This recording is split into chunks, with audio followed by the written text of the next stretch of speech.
ओङ्कारलक्ष्मीरूपेण विष्णोर्हृदयमव्ययम् विष्णुमानन्दमध्यस्थम् ह्रीङ्कारबीजरूपिणी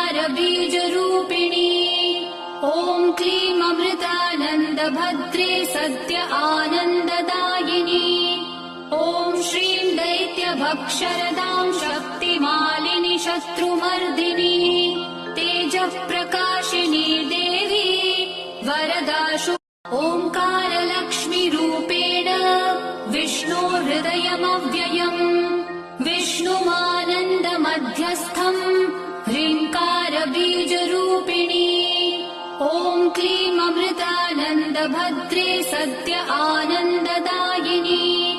ॐ श्रीं दैत्यभक्षरदां शक्तिमालिनि शत्रुमर्दिनी तेजःप्रकाशिनी देवी वरदाशु